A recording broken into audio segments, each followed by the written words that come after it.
Exodus 18. Jethro visits Moses. Now Jethro, the priest of Midian and father-in-law of Moses, heard of everything God had done for Moses and for his people Israel, and how the Lord had brought Israel out of Egypt. After Moses had sent away his wife Zipporah, his father-in-law Jethro received her and her 2 sons.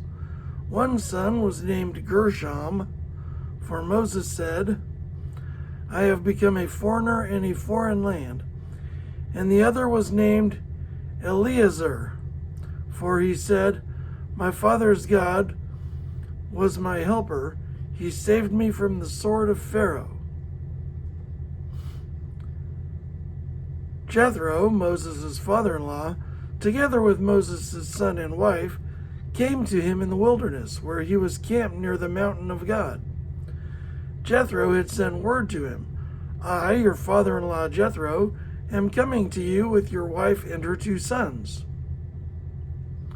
So Moses went out to meet his father-in-law and bowed down and kissed him.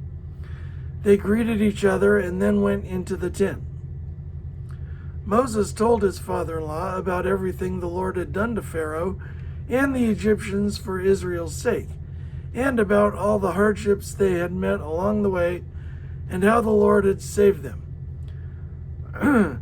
Jethro was delighted to hear about all the good things the Lord had done for Israel in rescuing them from the hand of the Egyptians. He said, "Praise be to the Lord who rescued you from the hand of the Egyptians and of Pharaoh, and who rescued the people from the hand of the Egyptians. Now I know that the Lord is greater than all other gods, for he did this to those who had treated Israel arrogantly." Then Jethro, Moses' father-in-law, brought a burnt offering and other sacrifices to God, and Aaron came with all the elders of Israel to eat a meal with Moses' father-in-law in the presence of God. The next day Moses took his seat to serve as judge for the people, and they stood around him from morning till evening. When his father-in-law saw all that Moses was doing for the people, he said, "What is this you are doing for the people? Why do you sit alone as judge, while all these people stand around you from morning till evening?" Moses answered him, "Because the people come to me to seek God's will. Whenever they have a dispute, it is brought to me, and I decide between the parties and inform them of God's decrees and instructions."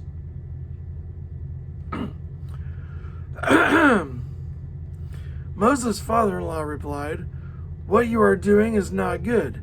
You and these people who come to you will only wear yourselves out. The work is too heavy for you. You cannot handle it alone. Listen now to me, and I will give you some advice, and may God be with you. You must be the people's representative before God and bring their disputes to him. Teach them his decrees and instructions, and show them the way that they are to live and how they are to behave. But select capable men from all the people, men who fear God, trustworthy men who hate dishonest gain, and appoint them as officials over thousands, hundreds, fifties, and tens.